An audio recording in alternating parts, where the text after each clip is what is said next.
Venezuelan president Nicolas Maduro ഭാര്യ രണ്ടുപേരും US-ന്റെ ബന്ദികളായി മാറിയിരിക്കുന്നു എന്ന് പറഞ്ഞാൽ വെനസ്വേലയെ അമേരിക്ക ഏതാണ്ട് ആക്രമിച്ച് കീഴ്പ്പെടുത്തിക്കൊണ്ടിരിക്കുന്നു എന്നാണ് പറയുന്നത്. അപ്പോൾ കരയിലൂടെ മാത്രമുള്ള ആക്രമണം, വ്യോമാക്രമണം നടത്തി. അപ്പോൾ കാരക്കാസ് എന്ന് പറയുന്നത് അവരുടെ തലസ്ഥാനത്ത് ഇപ്പോൾ കേൾക്കുന്നത് വ്യോമസേനയുടെ ആക്രമണത്തിന് മുമ്പായിട്ടുള്ള സൈറണുകൾ, ഒപ്പം പല പ്രകാശത്തിൻ്റെ വലിയ വെളിച്ചങ്ങളൊക്കെ, സ്ഫോടനമൊക്കെ നടത്തുമ്പോഴുള്ളതുപോലെ ഹെലികോപ്റ്ററുകൾ പ്രത്യക്ഷപ്പെടുന്നു. അപ്പം വെനസ്വേലയുടെ തലസ്ഥാനത്തെ സൈനിക ജനവാസ കേന്ദ്രങ്ങൾ ലക്ഷ്യമാക്കിക്കൊണ്ടാണ് അവർ ആക്രമണം നടത്തുന്നത്. സൈനിക കേന്ദ്രങ്ങളെ ലക്ഷ്യമാക്കി ആക്രമണം നടത്തുക എന്ന് പറഞ്ഞാൽ വെനസ്വേലയ്ക്ക് ഇനി മുന്നോട്ട് പോകരുത് എന്ന് കൃത്യമായിട്ട് പ്ലാൻ ട്രംപിനുണ്ട്. മാത്രമല്ല, ട്രംപ് ഏതാനും ദിവസങ്ങൾക്ക് മുമ്പാണ് ഒരു നേവി ടാസ്ക് ഫോഴ്സിനെ കരീബിയൻ മേഖലയിലേക്ക് അയച്ചത്. ഇപ്പോൾ കരയാക്രമണം നടത്തുന്നു. അപ്പോൾ കര, വ്യോമ, നാവിക ആക്രമണങ്ങൾ ഒരേ സമയം നടത്തിക്കൊണ്ട് വെനസ്വേലയെ പിടിച്ചെടുക്കുന്നു. ഇതല്ലേ മനസ്സിലാക്കുക? അതാണ് ഇത് പുതിയതല്ല.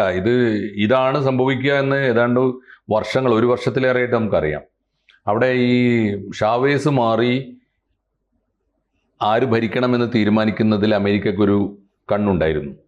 അത് അന്ന് നടന്നില്ല. ഷാവേസിൻ്റെ ആ ഒരു അതേ വികാര നിലപാടും വൈകാരികമായ നിലപാടും നിശ്ചയദാർഢ്യമൊക്കെ ഉള്ള ഒരു കാലം ഉണ്ടായിരുന്നു അവിടെ. പക്ഷേ അന്ന് അധികാരത്തിൽ വന്ന ഷാവേസിൻ്റെ പിൻഗാമിയായിട്ട് അധികാരത്തിൽ വന്ന ഈ നിക്കോളാസ് മഡുറോ പക്ഷെ ദുർബലനാണ് എന്നുള്ളത് അതിവേഗത്തിൽ തെളിയിച്ചു. അദ്ദേഹത്തിന് ഷാവേസിന്റെ നയപരിപാടികളൊന്നുമായിട്ട് മുന്നോട്ട് പോകാൻ പറ്റില്ല. എന്താ അടിസ്ഥാന പ്രശ്നം? സമ്പന്നമായി എണ്ണയുണ്ട്, എണ്ണയുള്ള എന്നാൽ സൈനികമായിട്ടൊക്കെ ദുർബലമായ രാജ്യമാണ്. ദീർഘകാലം എണ്ണ കിട്ടാൻ തുടങ്ങിയ കാലത്ത് തൊട്ട് ആ എണ്ണ ഊറ്റിക്കൊണ്ടു പോകുന്ന അമേരിക്കയായിരുന്നു. എന്ന് പറഞ്ഞാൽ അവിടുത്തെ മുഴുവൻ എണ്ണപ്പാടങ്ങളും സ്വകാര്യ കോർപ്പറേറ്റ് കമ്പനികളുടേതായിരുന്നു. അത് കഴിഞ്ഞിട്ട് അവിടെ ഷാവേസ് വന്നപ്പോൾ ആ മാറ്റം വരുത്തി. എണ്ണപ്പാടം നാഷണലൈസ് ചെയ്ത് അവർ തന്നെ കുഴിച്ച് എണ്ണ ഖനനം ചെയ്തെടുത്ത് അവർ തന്നെ സംസ്കരിച്ച് അവർ തന്നെ മാർക്കറ്റ് ചെയ്യാൻ തുടങ്ങി. അവിടെ അമേരിക്കക്ക് റോളില്ലാതായി. അന്ന് മുതൽ തുടങ്ങിയതാണ്. ഷാവേസിൻ്റെ കാലം തൊട്ട് തുടങ്ങിയതാണ്. ഷാവേസ് എനിക്ക് കൊണ്ട് 10-15 കൊല്ലം ഭരിച്ചു. 99 തൊട്ട് 2023 വരെ ഏറ്റവും ഭരിച്ചു. 2 കൊല്ലം ആയിട്ട് അത് നടക്കുന്നില്ല. പക്ഷെ അപ്പോൾ അത് കഴിഞ്ഞ് ഷാവേസ് മരിച്ച അന്നു മുതൽ ഷാവേസിനെ തന്നെ അട്ടിമറിക്കാൻ പലതവണ ശ്രമിച്ചതാണ്.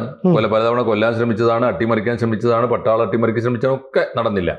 ഇപ്പോൾ ഷാവേസിന് ശേഷം വരുമ്പോഴെങ്കിലും അവരത് തീരുമാനിച്ചതാണ് ആ നാട് പിടിച്ചടക്കാനും നാടിനെ കൊള്ളയടിക്കാനും. പക്ഷേ ഇപ്പോൾ ഇതുവരെ നടന്നിരുന്നില്ല. ഇപ്പോൾ ഏതാണ്ട് ഉറപ്പായിട്ടുണ്ട്. കഴിഞ്ഞ കുറേ കാലമായിട്ട് ചെയ്തുകൊണ്ടിരിക്കുന്ന പണി എന്താ? ഒരു കൃത്രിമമായി ഷാവേസിൻ്റെ കാലത്ത് ഇല്ലാത്തൊരു പുതിയ അജണ്ട തുടങ്ങുക. അത് അമേരിക്ക ഇപ്പോൾ പല രാജ്യങ്ങളോടും പ്രയോഗിക്കുന്ന ഒരു മരുന്നാണ്. അമേരിക്ക എങ്ങനെയൊക്കെയാണ് രാജ്യങ്ങളെ കൊള്ളയടിക്കുന്ന ഒരു തന്ത്രം ആലോചിച്ച് നോക്കൂ. ഒന്നുകിൽ ഒരു രാജ്യത്ത് തീവ്രവാദി ഉണ്ട് എന്ന് പറയും. ഇസ്ലാമിക തീവ്രവാദം അമേരിക്ക തന്നെ ഉണ്ടാക്കിയെടുത്തതാണെന്നുള്ള വേറൊരു കാര്യം. എന്നിട്ട് ആ തീവ്രവാദി ഉണ്ട്, നിങ്ങളുടെ നാട്ടിൽ തീവ്രവാദി ഉണ്ട്, ആ തീവ്രവാദത്തെ നേരിടാൻ ഞങ്ങൾ വരണമെന്ന് അവർ തന്നെ പ്രഖ്യാപിക്കും. എന്നിട്ടാണ് ഒക്യുപ്പൈ ചെയ്യുക. അധിനിവേശം വരുന്ന ഒരു വഴിയാണ്. രണ്ടാമത്തെ വഴി, നിങ്ങളുടെ നാട്ടിൽ സമാധാനമില്ല, അവിടെ സമാധാനം ഉണ്ടാക്കാൻ ഞങ്ങൾ വരണം. അങ്ങനെയാണ് പല രാജ്യത്തും പോയത്. ഇപ്പോൾ ഇറാനോട് പറഞ്ഞു കേട്ടില്ലേ? ഇറാനിൽ അക്രമമുണ്ട്, ഇറാനിൽ കലാപം നടക്കുന്നുണ്ട്. അവിടെ ഇസ്ലാമിക ഭരണകൂടത്തിനെതിരായി തീർച്ചയായിട്ടും പ്രതിഷേധം ഉണ്ടാവും, രോഷം ഉണ്ടാവും.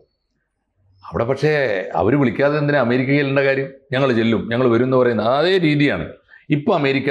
പക്ഷേ ഇത് രണ്ടും ഇല്ലാത്തടത്ത് അമേരിക്ക പ്രയോഗിക്കുന്ന ഒരു ആയുധമാണ് ഈ ഡ്രഗ് കാർട്ടൽ. മയക്കുമരുന്ന്, ലോകം മുഴുവൻ മയക്കുമരുന്ന് ഉണ്ടാക്കിയിട്ട് അമേരിക്കയിലേക്ക് എത്തിക്കുന്നു. ആരാ എത്തിക്കുന്നത്? അമേരിക്ക അറിയാതെ എങ്ങനെ വരിക? പറയുന്ന കാരണം, ഞങ്ങളുടെ തൊട്ട അയൽപ്പക്കത്ത് ഒരു രാജ്യമുണ്ട്, മെക്സിക്കോ ആണ്. ഒരു മല കടന്ന അപ്പുറത്ത് മെക്സിക്കോ ആണ്. മെക്സിക്കോയിൽ മുഴുവൻ ഡ്രഗ് മാഫിയയാണ്. സത്യമാണ്. മെക്സിക്കോയിൽ ഡ്രഗാണ് അവരുടെ പ്രധാനപ്പെട്ട വരുമാനം. ഡ്രഗിൻ്റെ പ്രോസസ്സിംഗ് ആണ് പ്രധാനപ്പെട്ട ഫാക്ടറികളൊക്കെ. അവിടെ അസംസ്കൃത വസ്തുക്കൾ വരും. അത് കൊണ്ടു കൊടുക്കാൻ ആളുണ്ട്, വാങ്ങാൻ ആളുണ്ട്. എന്നിട്ടോ അവർ സംസ്കരിച്ചിട്ട് ഇത് പ്രോഡക്റ്റാക്കി മാറ്റിയിട്ട് വിൽക്കുമ്പോൾ ആരാ വാങ്ങുന്നത്? വിൽക്കുമ്പോൾ പ്രധാനപ്പെട്ട മാർക്കറ്റ് US ആണ്. US പൗരന്മാർക്ക് അത് ആവശ്യമുണ്ടെങ്കിലല്ലേ വിൽക്കുന്നത്. അപ്പോൾ അമേരിക്കക്ക് അത് കിട്ടുന്നു. എങ്ങനെയാണ് അമേരിക്ക ഇതിനെ നേരിടുക? ഇതാണ് പ്രശ്നം. മെക്സിക്കോയിലെ ഡ്രഗ് മാഫിയക്ക് ഡ്രഗ് കാർട്ടലുകൾ എത്തിച്ചു കൊടുക്കുന്ന രാജ്യങ്ങളെയൊക്കെ ഞങ്ങൾ ശത്രുക്കളായി പ്രഖ്യാപിക്കും. അവരെ ഞങ്ങൾ നേരിടുന്നതാണ് നയം.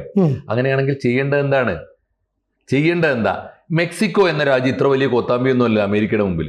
അമേരിക്കയുടെയും കാനഡയുടെയും മുമ്പിൽ ആ ഭൂഖണ്ഡത്തിലെ ഉത്തര അമേരിക്ക ഭൂഖണ്ഡത്തിലെ, നോർത്ത് അമേരിക്ക ഭൂഖണ്ഡത്തിലെ ചെറിയ രാജ്യമാണ്, ദുർബലമായ രാജ്യമാണ്. എന്നാൽ അമേരിക്കക്ക് അവരെ ഒന്ന് കണ്ണുരുട്ടി നിലക്ക് നിർത്തിക്കൂടെ? അല്ലെങ്കിൽ ഈ പറഞ്ഞ പണിയൊക്കെ എടുക്കുന്ന നേരം കൊണ്ട് സൈനിക ആക്രമണം നടത്തിയിട്ട് മെക്സിക്കോയിൽ നിലക്ക് നിർത്തിക്കൂടെ? എന്താ കാര്യം എന്നറിയ? പോകില്ല. അവിടെ നിന്ന് ഒന്നും കിട്ടാനില്ല.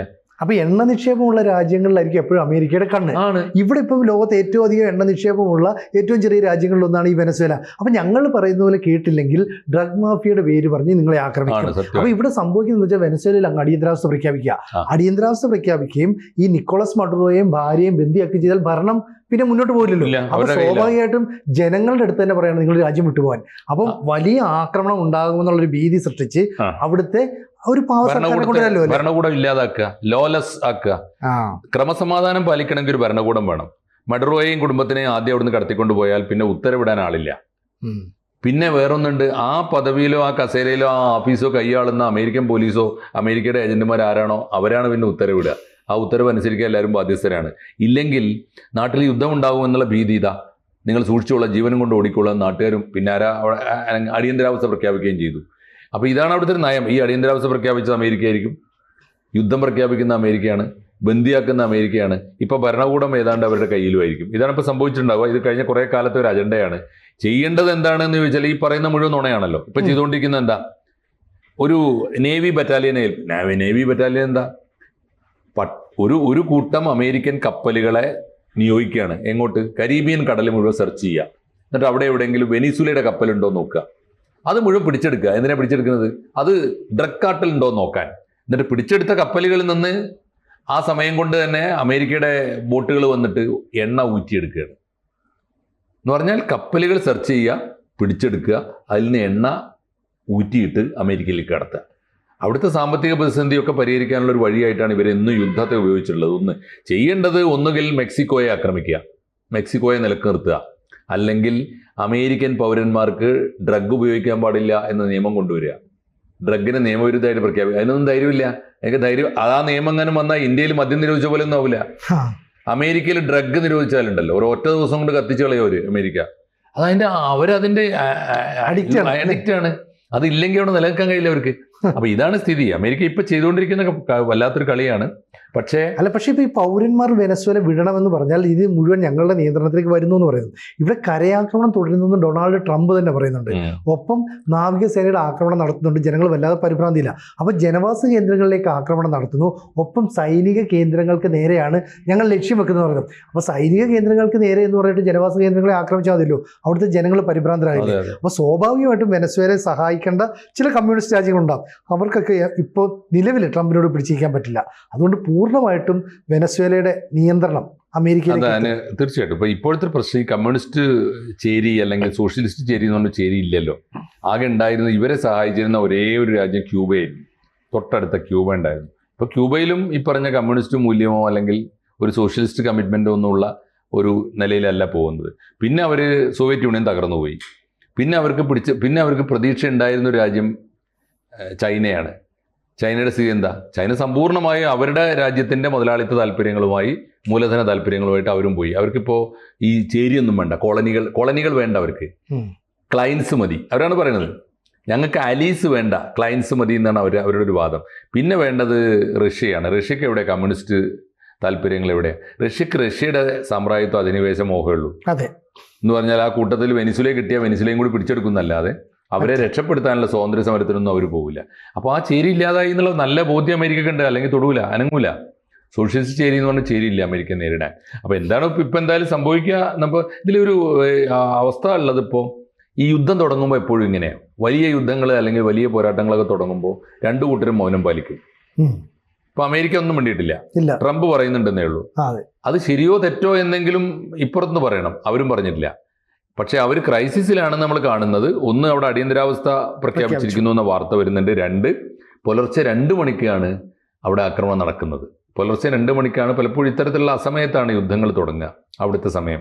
വേറൊന്നുള്ളത്, അവിടെ എന്തോ ആപത്ത് വന്നിരിക്കുന്നു എന്നുള്ളതിന് തെളിവ് ഈ കാരക്കസ് റേഡിയോ അല്ലെങ്കിൽ അവിടുത്തെ സംപ്രേഷണ നിലയങ്ങളൊക്കെ, TV നിലയങ്ങൾ ഒക്കെ പതിവില്ലാത്ത വിധം ആഹ്ലാദകരമായ സംഗീതവും നൃത്തവും ഒക്കെ സംപ്രേഷണം ചെയ്യുന്നു എന്ന് വാർത്തയുണ്ട്. അതിൻ്റെ അർത്ഥം ഇത് പല വാർത്തകളൊന്നും പുറത്തേക്ക് വരാതിരിക്കാനാണ്. കമ്മ്യൂണിസ്റ്റ് രാജ്യങ്ങളുടെ ഒരു രീതിയാണത്. അപ്പോൾ അതുകൊണ്ട് അവിടെ എന്തോ ദുരന്തം വന്നിരിക്കുന്നു. ഈ വാർത്തകളുടെയൊക്കെ നിജസ്ഥിതി നമുക്ക് അറിയാനിരിക്കുന്നതേ ഉള്ളൂ. എന്തായാലും സൂചന ഇതൊക്കെ ശരിയായിരിക്കും. ഭരണകൂടത്തെ ബന്ദിയാക്കിയിരിക്കുന്നു എന്ന് പറഞ്ഞാൽ കാരക്കസ് ഭരണകൂടം അല്ലെങ്കിൽ വെനിസുല ഭരണകൂടം അമേരിക്കയുടെ കയ്യിലാണ് എന്ന് ഏതാണ്ട് ഉറപ്പാണ്. പക്ഷേ അതിൻ്റെ സമ്പൂർണ്ണമായ വിശദാംശങ്ങൾ ട്രംപ് പുറത്തു പറയാൻ അനുമതി കൊടുത്തിട്ടുണ്ടാവില്ല. അത്രയൊക്കെയുള്ളതിൻ്റെ കാരണം. പക്ഷേ ഇത്രയൊക്കെ ആയിട്ടും നമ്മുടെ ഒരു ലോകത്തിൻ്റെ ഒരു പരിമിതി ആലോചിച്ച് നോക്കൂ. നമ്മളെപ്പോഴും പറയുന്നുണ്ടല്ലോ, നിങ്ങൾക്ക് എല്ലാ സ്വാതന്ത്ര്യവും ഉണ്ടെങ്കിലും മാധ്യമ സ്വാതന്ത്ര്യം ഇല്ല എന്ന് മോദി പറയുന്നുണ്ടല്ലോ.